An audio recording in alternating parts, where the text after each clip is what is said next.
Music is the most direct form of communication. Most direct. Goes right to the heart, into the consciousness. So, and look, we have on our aisle, all these candles are lit, because today is going to be Membership Sunday. We're going to bring in new members in this service a little later on. So you're going to be part of a beautiful experience. Is there anybody here for another Unity? Is there anybody here for the first time? Raise your hand if you're here for the first time. Okay, leave your hand up. We have a gift for you. All right, she's right down here. Yeah. Okay. And by the way, this new Lexus that we're going to give you the keys to, it's already got a year's worth of insurance on it. Don't worry about it. All right. You're going to love this talk coming up. Good morning, everyone. Welcome to Unity of Boulder. Welcome to everyone who's joining us in-house and everyone who's joining us online. We love spending time with you every Sunday. I got a few announcements of upcoming events here and things that are happening here at Unity of Boulder. For starters, we've had 2 weeks now where we're doing our Friday Kundalini yoga classes in Fellowship Hall, and those take place every Friday at 11:30. I'm sorry, is that right? Yeah, at 11:30. They are $13 for just dropping in, $10 for senior. Our leader of that, her name is Rigpa. She spent over 20 years becoming a master at Kundalini Yoga, so definitely come in on Fridays and check that out. And just another note about that Kundalini class is 100% of the proceeds from that class go as a tithe to Unity of Boulder. So you're also helping Unity of Boulder when you go to that class. So definitely check that out. Saturday night, March 1st, we are going to be having a benefit concert. It's called the Peace Through Music Concert. This will be the third year in a row we've done it. Unity of Boulder donates the space, and then we have a whole bunch of musicians. There's 3 or 4 choirs coming in to sing that night, multiple solo acts that are big names around here in Boulder and surrounding areas. It is going to benefit a group called Boulder Muse, and what Boulder Muse does is they are a nonprofit that helps put instruments, which are very expensive, into the hands of children who might not be able to afford getting those instruments. It's a wonderful organization, and it's an amazing, fun night of music here. It's Saturday, March 1st, 6 p.m. You can get tickets on our website under the Events tab. And it's $20 for adults, $10 for kids, $30 for adults if you buy it at the door the day of, or $15 for kids if you buy it at the door. And lastly, next week, we will have another meeting of our open source spirituality group, and that is our meetup group for ages 18 to 25. You don't have to sign up for it, so if you know anyone of that age who's looking for kind of a spiritual meetup group, that meets next week at 12:30 right in the bookstore. All right, thank you.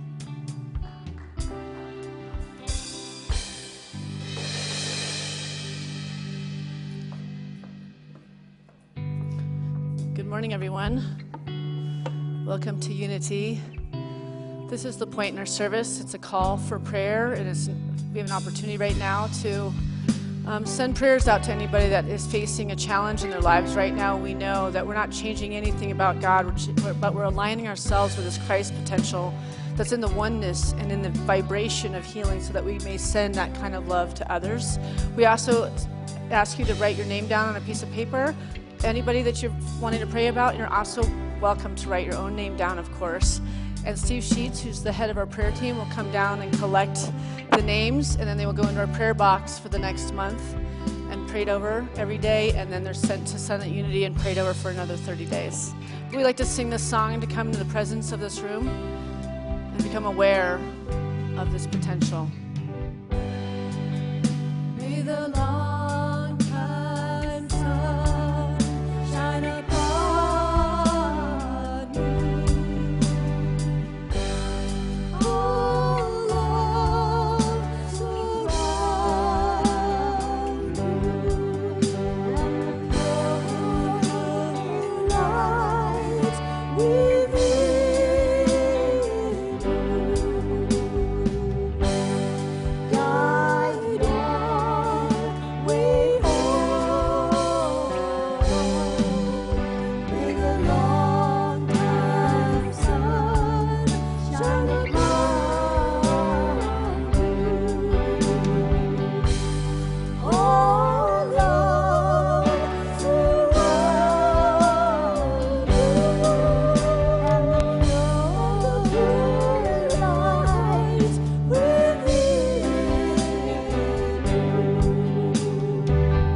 So it is.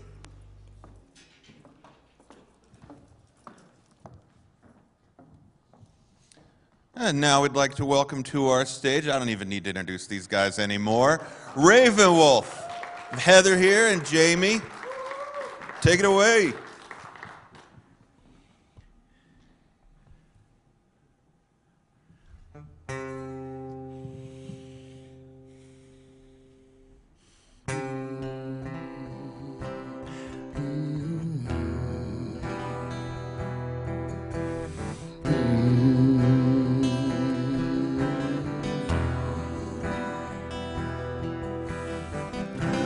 Ground control to Major Tom. Ground control to Major Tom. Take your protein pills and put your helmet on.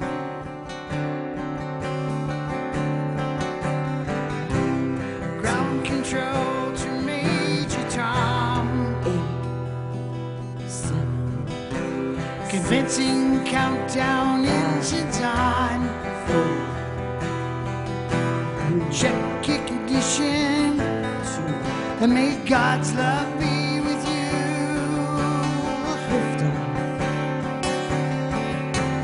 This is ground control to Major Tom.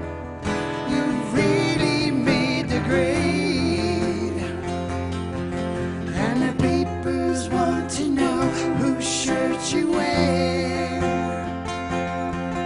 It's time to leave the capsule if you dare. This is Major Tom to ground control. I'm stepping through the door, and I'm floating in the most peculiar way. And the stars look very different today. For here am I sitting in a tin can, far above the world. A planet Earth is blue, and there's nothing I can do.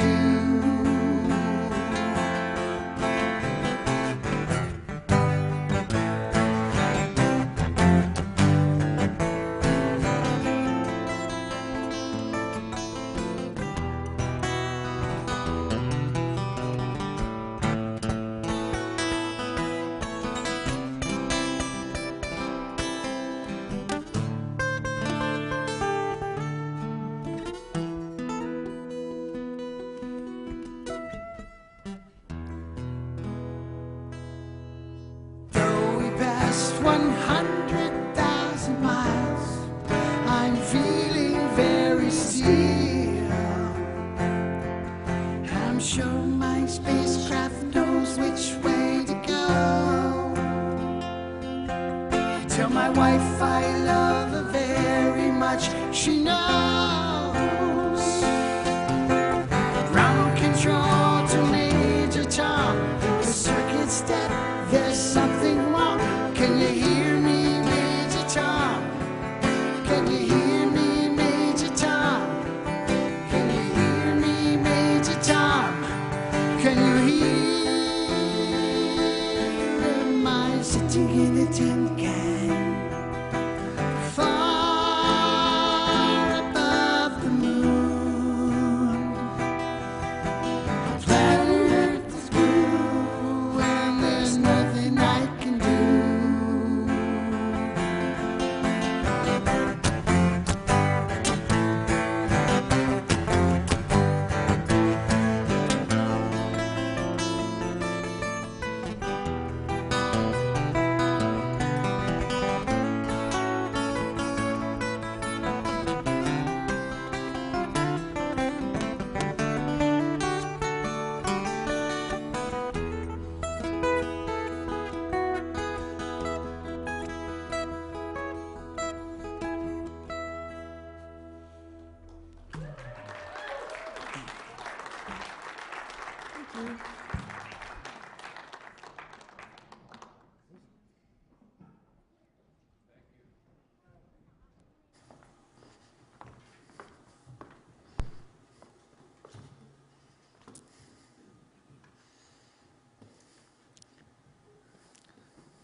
in oceans deep, my faith will stand,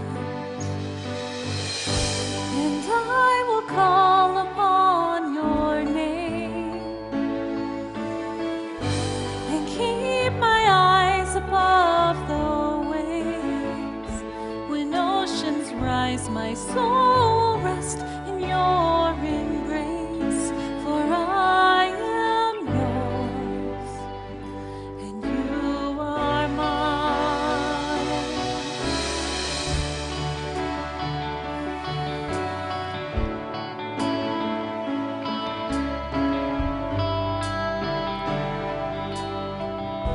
Your grace abounds in deepest waters. Your sovereign hand will be my guide.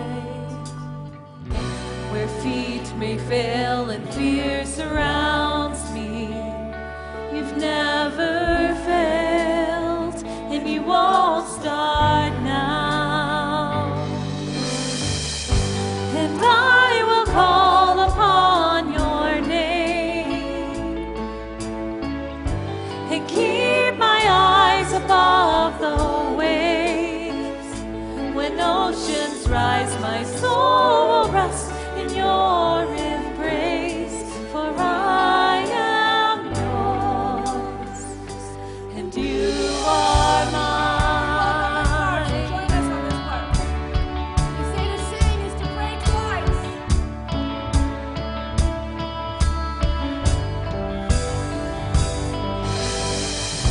Spirit, lead me where my trust is without borders.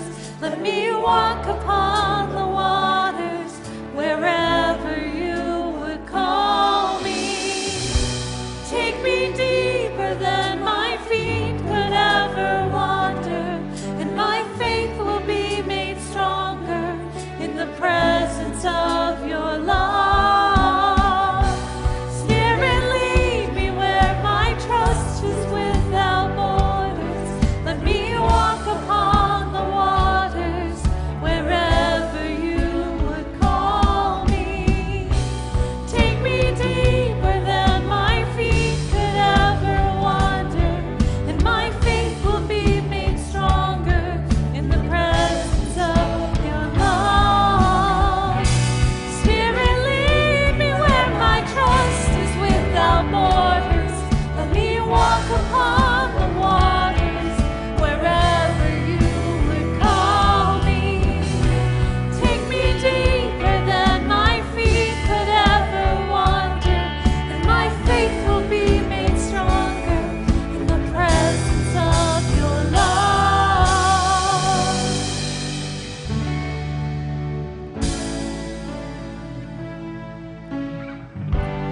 I will call upon your name. Keep my eyes above the waves. My soul will rest in your embrace, for I am yours and you are mine.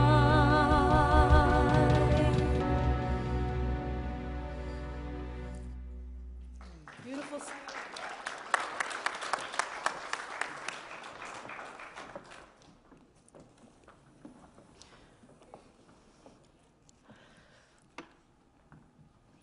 So I just want to, before I start, if there's anybody becoming members today, you're supposed to be sitting in this line and you're supposed to be meeting me before the service, and I'm seeing a lot of empty spots. So if you're becoming a member today, you need to come down and they'll tell you, they've been told what's going on with that ceremony that's coming in a little bit. This is a special day. We're welcoming some new members into our community officially today. So I hope that everybody did show up.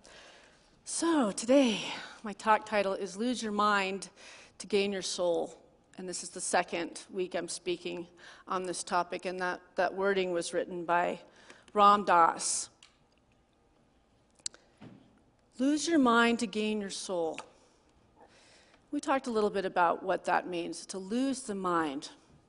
And what this is really saying is recognize what you are focusing on in your mind. Most often, what is being stirred up within you is a futile search to understand and know what's next.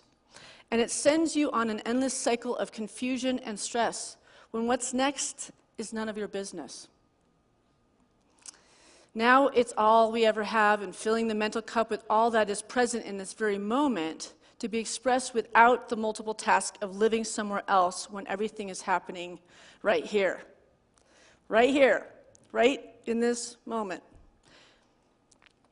In Isaiah 26, it says this, "Thou dost keep them in perfect peace, whose mind is stayed on thee." The real presence process asks us to start our day and end our days in meditation, visiting the one energy that guides and divinely directs in perfect harmony all that is to be experienced and demonstrated for your unfoldment on this spiritual path. When you remember this, you recognize that you can be still and acknowledge oneness with the creative process. Because out of their heart shall flow rivers of living water. Living water. And water, we know, metaphysically represents emotions. Living water, prosperous water, bountiful, homeostasis water. Right? And it all comes from the centeredness of this moment. And I know that many of us, we're doing our best to not watch TV as much as possible. We're recognizing that, we want to be current and we want to, make sure that we know what's going on in this world. But at the same time, we were talking last week about how important this inner state of peace is and this tranquility. And if we can't look upon the news without it getting that rush and that adrenaline and that stress and that worry, that we start to look down the road to the future, and it takes us out of our present moment to worry about the future generations and all that could be, that could happen if some of these things happen. And I think with any political situation, it's always a change when we have a new leader. But I think this one's been a little extra. And our good hasn't left us yet. And a lot of times we think that when we see change. And change is a conductor. And sometimes out of the shadows and the ashes comes the greatest light. Through the death and the resurrection comes the light. And sometimes we need to see a lot of discord and disillusion and to remember how balanced we are. And to remember that we can always find this spaciousness and this peace right here. If we don't identify with the emails and identify with the news and identify with the things that set us off. That's why we're a country, a world of absolute anxiety. Less consciousness, more anxiety. A lot of consumption of fear and hostility. And really, this spiritual path is about this connection we have with God that moves in and through us. I like to use this example because I don't know if you've ever had a person in your life that you really didn't get along with. Really didn't get along. Maybe had some trauma involved in this relationship. And yet you have to keep interacting with them because unfortunately in life, they might be our bosses, they might be an ex-partner or a parent, that you're co-parenting with, and you still have to interact, but you really wish you didn't have to, right? And they might be one of these people that slings, all sorts of insults and all sorts of darkness on you, and yet we still have a choice to either tai chi it or take it. It's kind of what the world is like right now, right? Is to be able to be in the presence of somebody that's living from their lower nature and living from the darkness, right? And still being in high consciousness and not letting it land on you. It's a powerful teacher, very powerful teacher.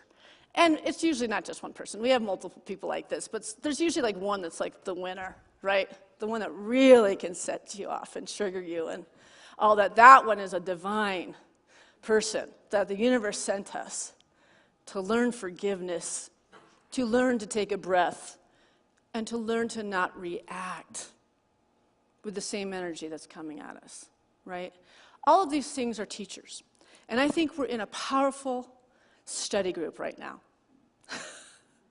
We're learning a lot, right? And we have to stay humorous. We've got to keep the laughter. We have to be like children. You know, it says that in the Bible. So in The Power of Now, he says this: the mind can never find the solution because it is itself an intrinsic part of the problem. Imagine a chief of police trying to find an arsonist when the arsonist is the chief of police.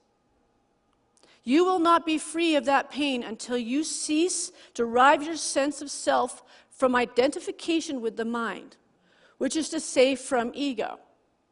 The mind is then toppled from its place of power, and being reveals itself as your true nature.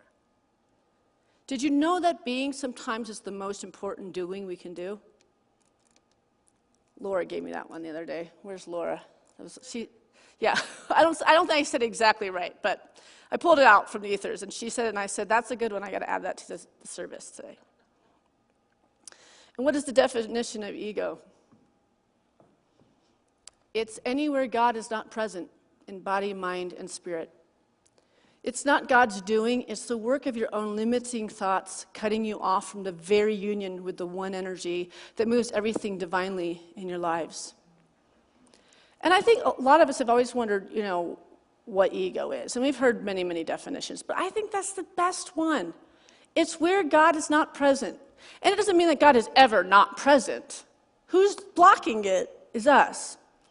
We're going into a state of separation from this divine union, when we're a part of hard conversations or looking on the news or looking at the difficulties of the world, and we want to will our way to navigate what we need to do. And it's really a will center. It's willing to make something happen versus flowing along with the union to the thy will be done instead of my will be done. Because so often we make so many mistakes with the idea that I'm right. There's a lot of problems that happen in this world from feeling like we need to be right.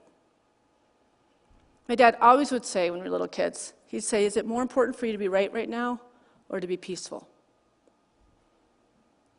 And man, you'll feel your ego twist right with that one, especially when you're attached. It's annoying to hear that statement. But when you're reacting to something, anytime this week, try that one on yourself. Is it more important for me to be right now than to be peaceful? Because what you're adding when you're willing and trying to push the universe to do something that might be out of order or out of alignment for what is next for you, you're literally stopping the path of unfoldment, divine unfoldment, right? So often we can't see from the bigger ego picture of why something's coming into life or why so many hard things are coming into our lives. Like I have a lot of friends like that. Like, if anything else could happen, I don't, and I'm going to tell you right now, don't ever ask that question. That's a definite don't do that one. Because it will happen, right? We don't get attachment that 5 things have gone wrong in the week. Let's not look for the next. Let's address the peace and the presence here and now.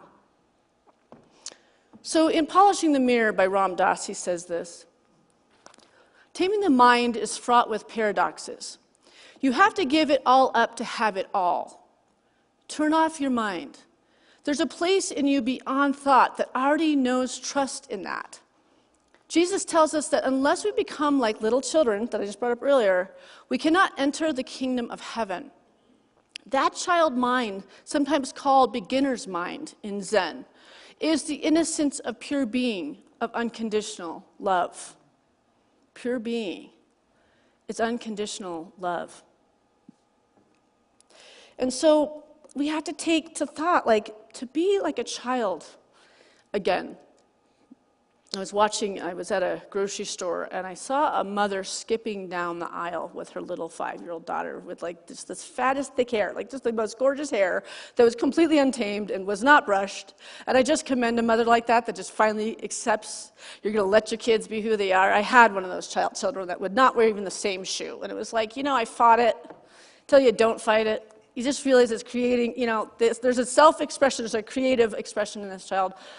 But the playfulness of this mother, making grocery shopping fun. And I felt the tug in my heart of those years. You know, my kids are all, you know, late teens, in their 20s. That was my daughter just singing. That's my eldest daughter. And the childlike wonder, like, did I do that enough? Right?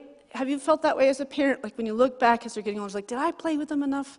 You know, and I think we don't remember because we're so immersed in God that it doesn't go into any place. It tends to be the hard things that we remember, the mistakes we remember, the guilt or the shame we remember. But that fluid lovingness of that just mother playing, I know I was that, and I had to get there, but it was just a good reminder. The childlike wonder. When you have little kids, you get to live there a lot.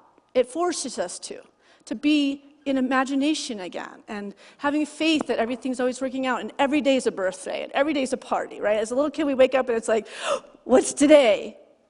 Who does that still? Waking up like, what's happening today? Yes! You know, like that psyched feeling for life. Or what are some of the things we do feel when we wake up? Let me hear you call out a couple things.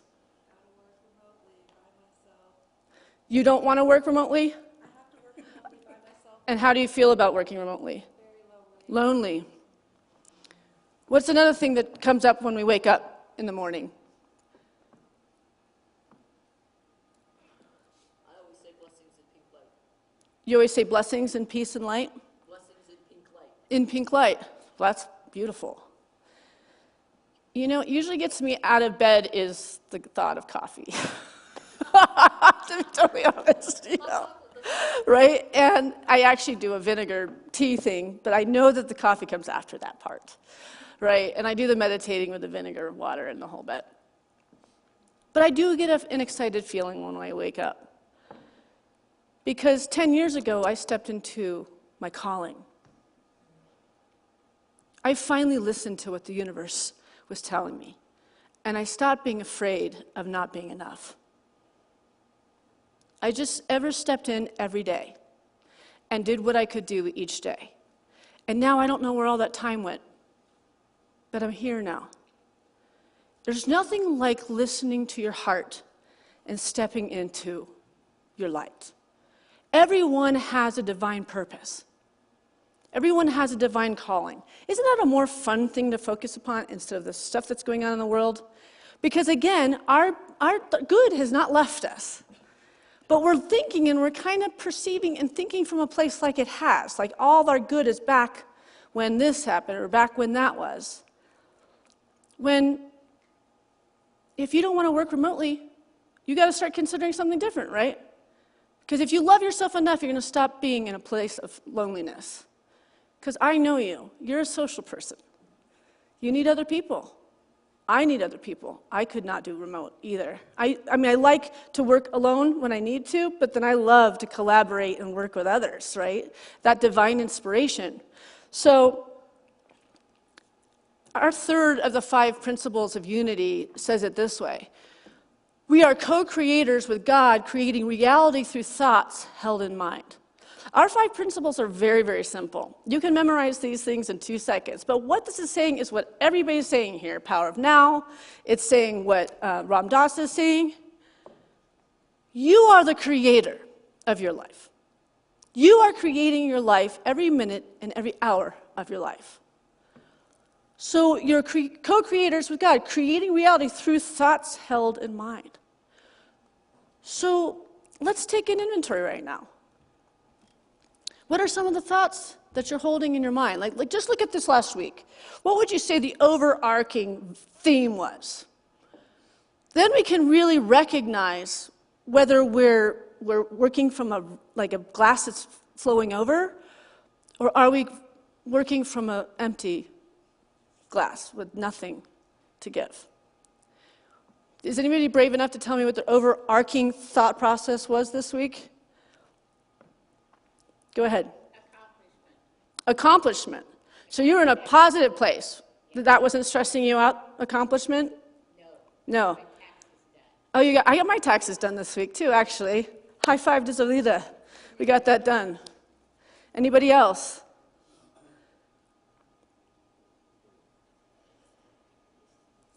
So, does anybody have a really one that has to do with something that you think might be debilitating your furtherment?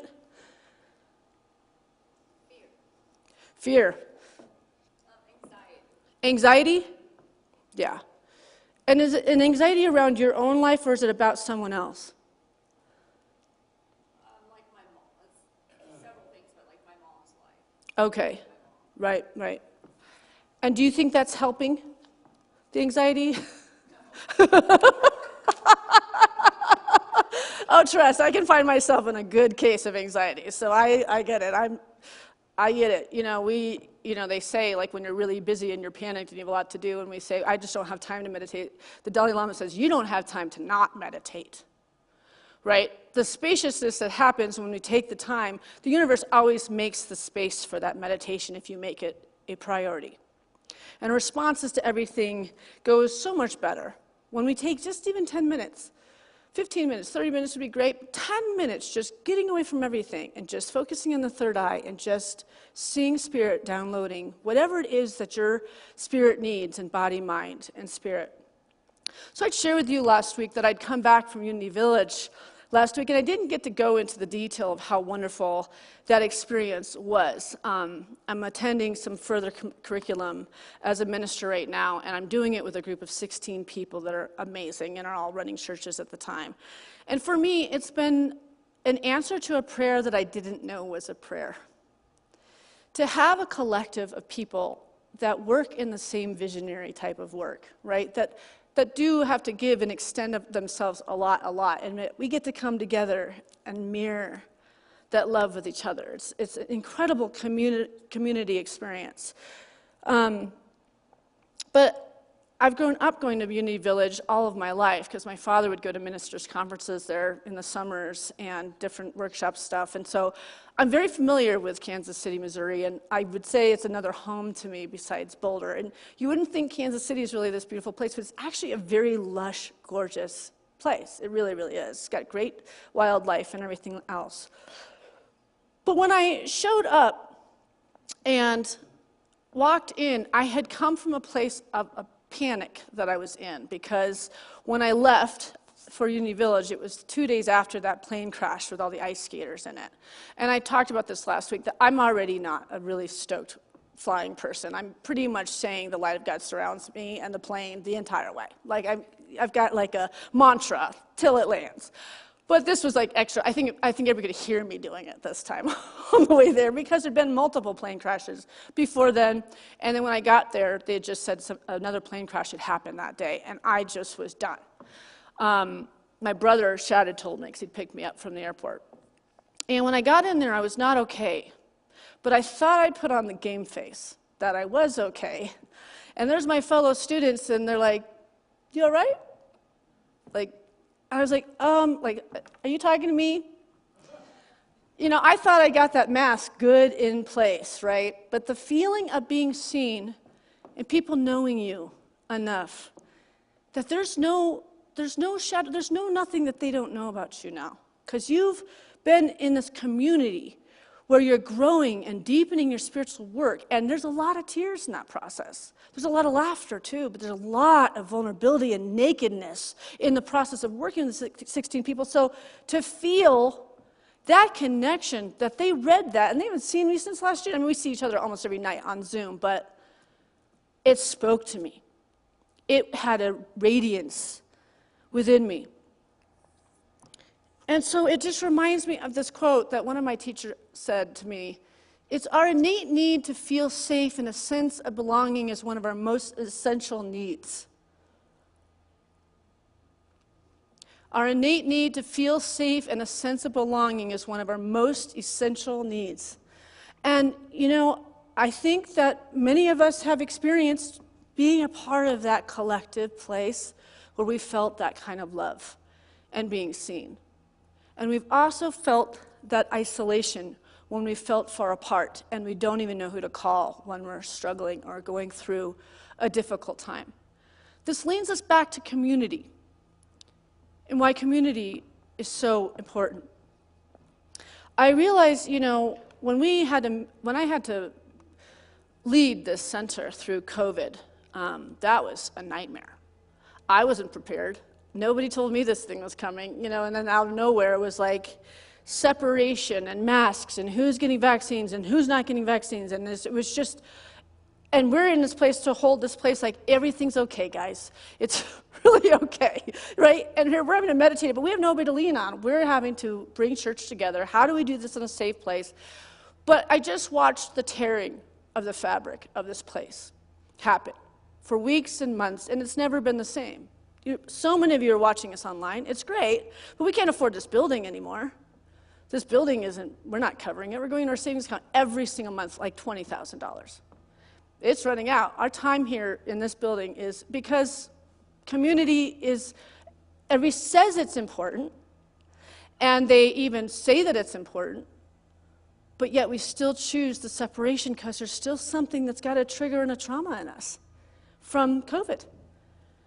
And we've learned to live without God, or at least live without each other and God as a collective. And there's a lot of churches closing in this country now, when we need them more than ever. And I'm not saying we're going to close Unity of Boulder. It just might not be this building anymore. And that's okay, right? We have to move with life. We have to move with the flow. It will be difficult, but we will find the perfect spot for all of us to collect. But I'm just putting it out there to remind you, if you have an attachment to this place, and you got to give back to it. And if you're joining us online, you have to give back to it the way you would if you're sitting in the audience, too. And I don't want you guys to feel bad about it. I think you're all amazing, and you're doing exactly what you're supposed to be doing. But you could do one little thing. You could start inviting your friends that are really challenged at these times. And I think they'll find a message that really speaks to them here. All right? So to be united with others in our spiritual work, to feel that innate need of safety and a sense of belonging being fulfilled, stepping out of our comfort zone and saying, you know what, I have this place down the street, corner of Folsom and Valmont. It's an amazing place. Everybody gets to worship the way they do, and nobody's judged there. It's just a hodgepodge of the coolest, odd, unique, killer people, right? That's why Unity is so vastly amazing, because everybody's invited here. Everybody has a home here. These people that are becoming members today, they're becoming official members, and it's really a consciousness. It's a dedication to themselves.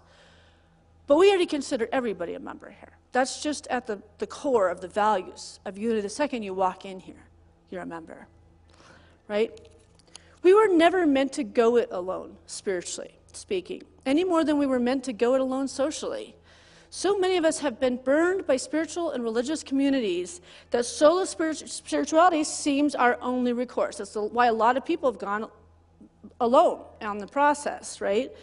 But there are communities that are really authentic and honest. Your ministers here are not standing up here saying, we've got it all figured out. We're here mirroring for you what is innately in all of us.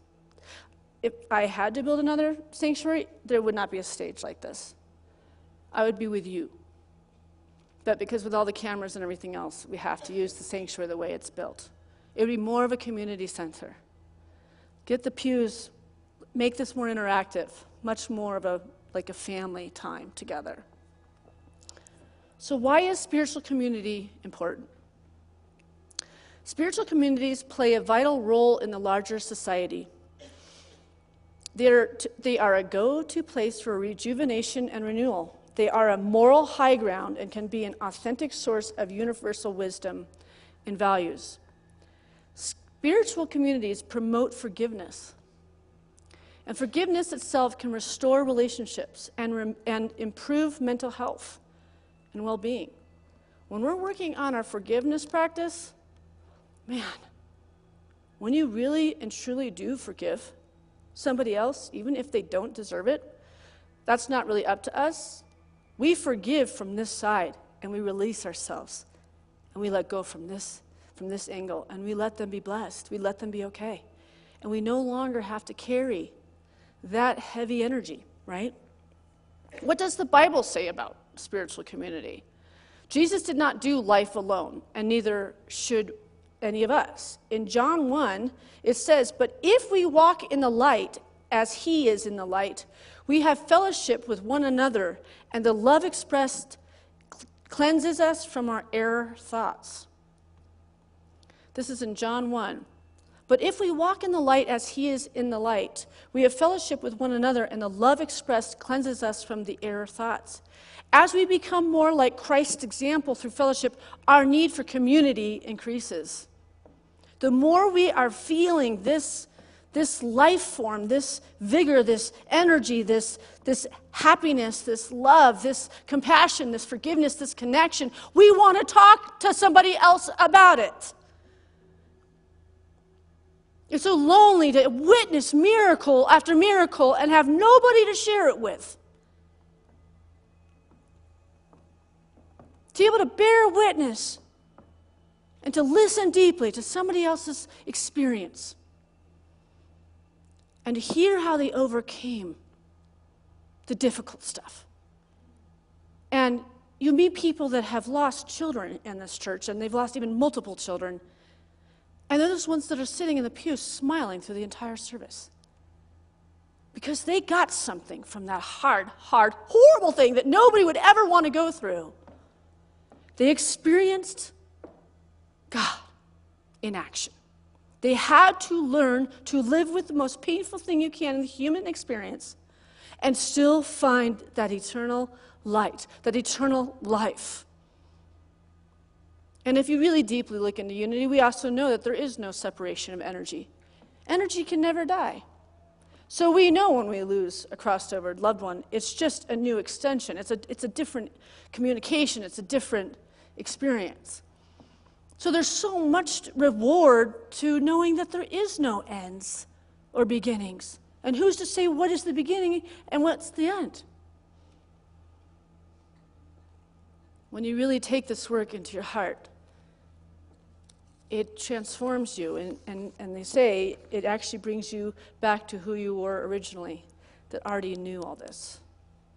We're always remembering more and more and more of the truth and the power and the love that will set us free, but we do it better together. Thank you.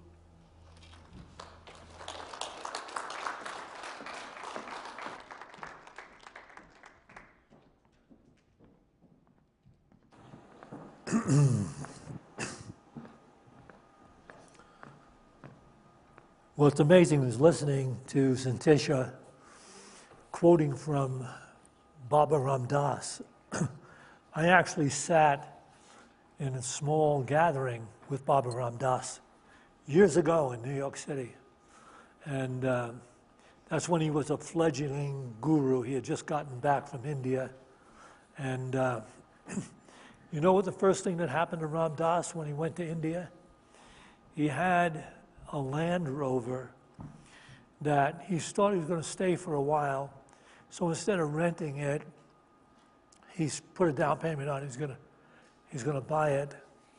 And so he's traveling through, and he finally meets his guru, and his guru says to him, "Give me all your junk." Ram Dass says, "What?" He said, "Give me all your drugs." "You want all my drugs?" "Yeah, I want all your drugs. You came here to get enlightened? Give me your drugs." He said it was a pretty hard thing for him to do. He said, well, I guess, so he gave him all of his drugs. And later on he found out, he saw him take a handful of stuff. I don't know if it was LSD or whatever it was. And he just swallowed it. And it had no effect on him. This guru stayed with him, he drove him, he took him to the ashram. They did this whole thing. He never went crazy on LSD, a full handful. It was more than just a hit or a tag like we take. I don't mean we're not taking it anymore. I mean, well, we'll all have some later. Fellowship Hall, okay? Come on. But it's just amazing to see it come full cycle. My daughter is up here sharing the truths that Ram Dass was sharing, back in New York City when I was just a young man as well. Okay, so You're receiving really beautiful information. We have the opportunity now to give back, to do what we really need to do. Support Unity of Boulder, where we share the truth as it exists. So now we can take our offerings into our hands and we can bless them with this offering prayer. Divine love, through me, blesses and multiplies all that I have, all that I give, and all that I receive, because I give. And so it is. Amen. And we have the opportunity to listen to Raven Wolf. Are you still back with that 6-string guitar? I have, it looks like 6 strings, but these are actually not plugged in. These two, Okay. they're not even So there. I don't want you to try the 6 strings anymore. So I just disconnected the electricity to those 2 strings. So I'm actually just playing 4 strings. All right, and you're not playing them well. I'm not playing them well, no. Okay. That's why I'm just down to 4 strings. You might wind up going down to 3 today. So, Down to 3? Yeah, Okay, I'll take your advice. 3 is good with me. okay. Heather, She's fine with 6, but I go to 3. can you do something about this? You know, can you? I'll try. They look forward to this moment every He month. thought he hired Tommy Smothers.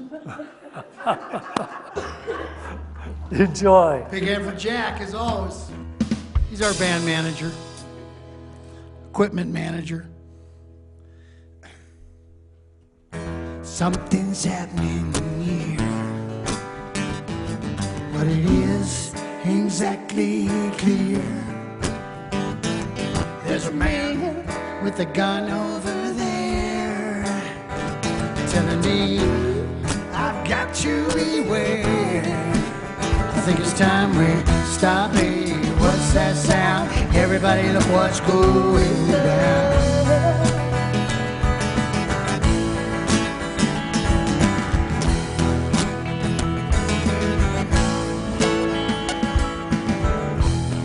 That line's being drawn. Nobody's right if everybody's wrong. Young people speaking their minds, getting so much resistance from behind. I think it's time we stop. Hey, what's that sound? Everybody look what's going down.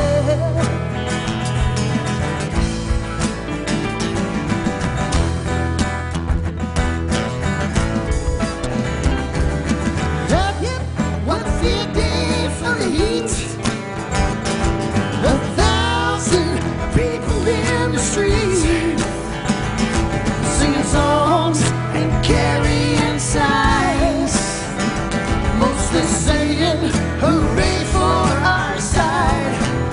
I think it's time we stop, children. What's that sound? Everybody look what's going down. Won't you look what's going down?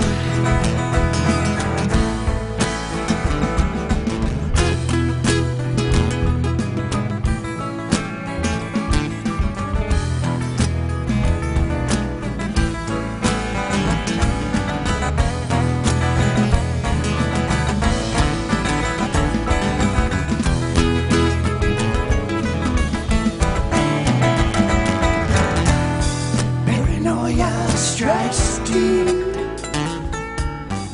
into your lives. It will creep.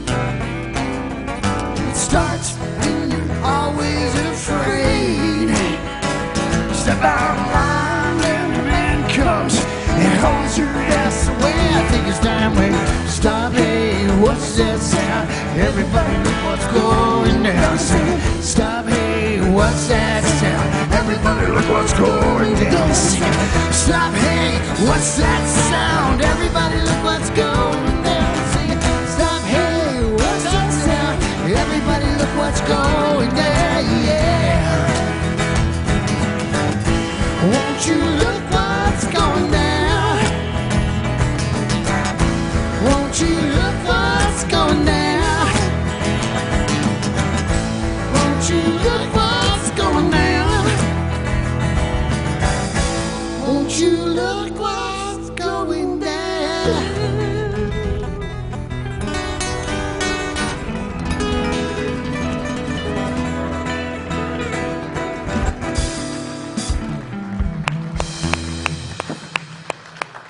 Big hand for the band. Thanks, Josh. Y'all take care of yourselves, all right?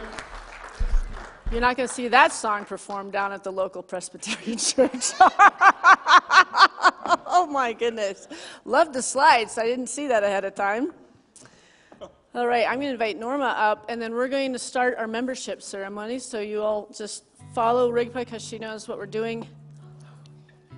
And if you get the wrong certificate, we'll fix it afterwards because we have some spotty stuff going on.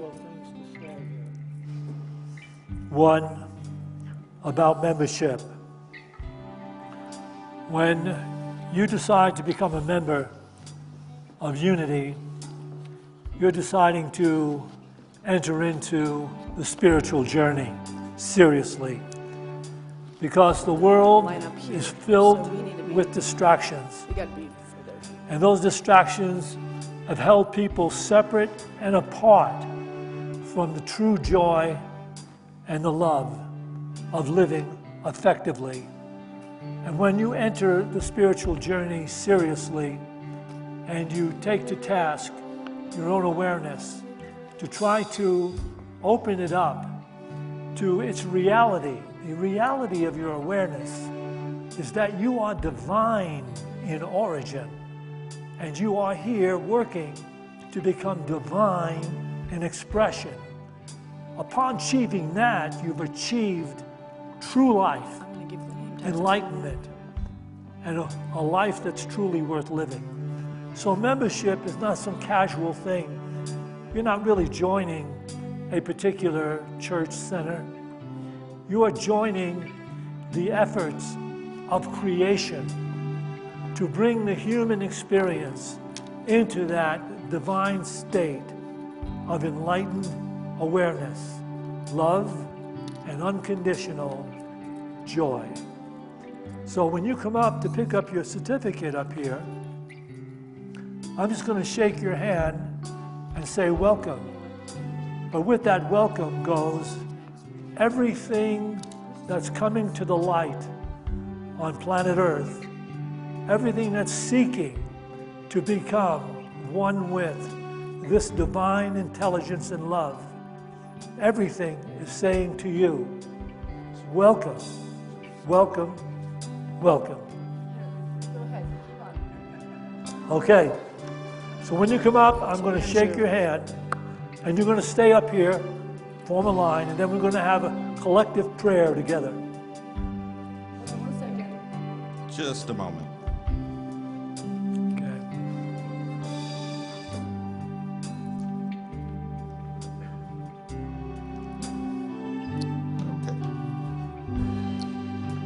All right.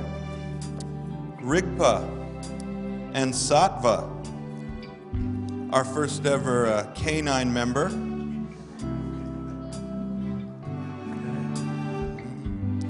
Julie.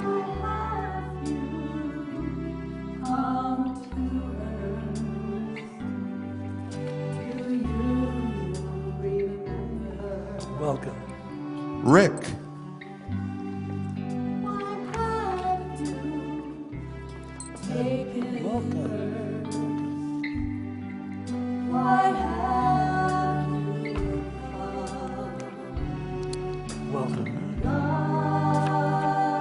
Richard.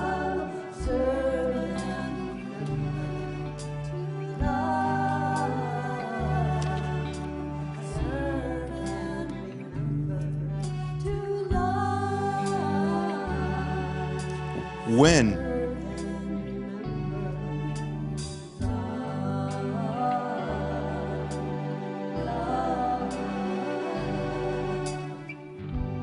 Sebastian.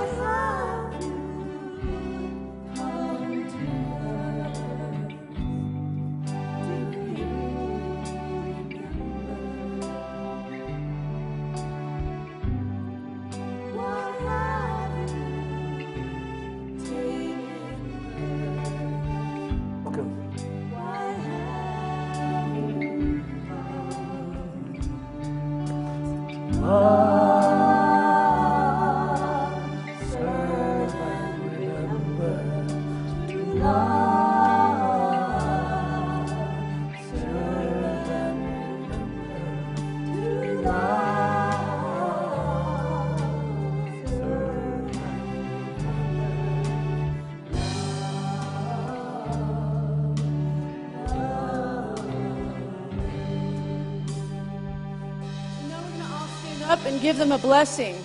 All right, so can you just rise? And the words are, we love you, we bless you, and we truly appreciate you, and we behold the Christ in you. All right, Here we together go. 3 times. We love love you, you, we we bless bless you, you, and we we truly appreciate appreciate you, and we We behold the Christ in you. We love you, we bless you, and we truly appreciate you, and we behold the Christ in you. We love you, we bless you, and we truly appreciate you, and we behold the Christ in you. Amen. Amen. And we're going to ask you guys to stay up here and sing Let There Be Peace on Earth with us for a second. But I wanted to let you know that I am going to be doing the hour gathering that I do after the service. And today we're going to be taking a happiness test and then discuss that. So if you want to join us, it'll be in the back of the sanctuary about 5 minutes after the completion of the service. But let's just stay standing and we're going to sing Let There Be Peace on Earth. And we'll all hold hands here.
And now we're going to shake it all off and we're going to move. Here we go.